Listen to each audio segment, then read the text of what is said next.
చరిత్రను చదివేవారు చాలామంది ఉంటారు, కానీ చరిత్రను లిఖించేవారు మాత్రం కొద్దిమంది.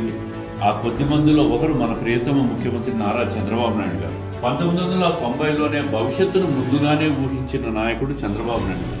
మీరు హైదరాబాద్ను ఐటీ హబ్గా మార్చి హైటెక్ సిటీతో ప్రపంచ దృష్టిని ఆకర్షించారు. లక్షలాది ఉద్యోగాలకు మార్గం సృష్టించారు. పాలనలో టెక్నాలజీకి ప్రాధాన్యత ఇచ్చి ఈ గవర్నెన్స్, రియల్ టైం మానిటరింగ్తో పారదర్శక కొత్త ప్రమాణాలు ఏర్పరిచారు.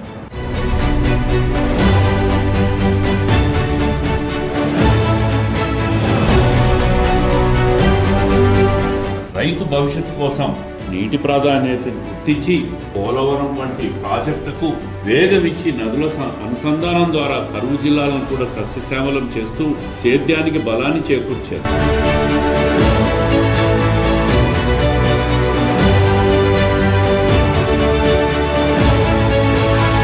రాష్ట్ర విభజన తర్వాత వచ్చిన సవాళ్ల మధ్య అమరావతిని భవిష్యత్ రాజధానిగా ఆలోచించి ఇన్ఫ్రాస్ట్రక్చర్ అభివృద్ధికి బాటలు వేశారు. అభివృద్ధి మాత్రమే కాదు, సంక్షేమం కూడా సమానంగా అవసరమని నమ్మి ప్రతి వర్గానికి చేరువయ్యేలాగా పాలన అందించారు. అపరిమితమైన శ్రమ, అచంచలమైన నిబద్ధత, ఫలితాలపై దృష్టి, ఇవే మీ ప్రత్యేకత. టెక్నాలజీ నుంచి రైతు వరకు, అభివృద్ధి నుంచి సంక్షేమం వరకు ప్రతి రంగంలో తన ముద్ర వేసిన నాయకుడు చంద్రబాబు నాయుడు గారు.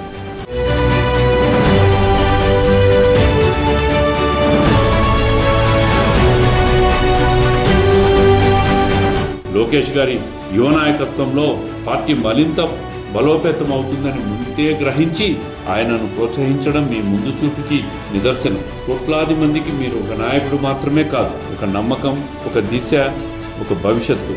మీ ప్రయాణం ఇంకా ఎన్నో విజయాలను దారి చూపాలని కోరుకుంటూ మా నాయకుడు చంద్రబాబు నాయుడు గారికి మనస్ఫూర్తిగా జన్మదిన శుభాకాంక్షలు తెలియజేస్తున్నాను.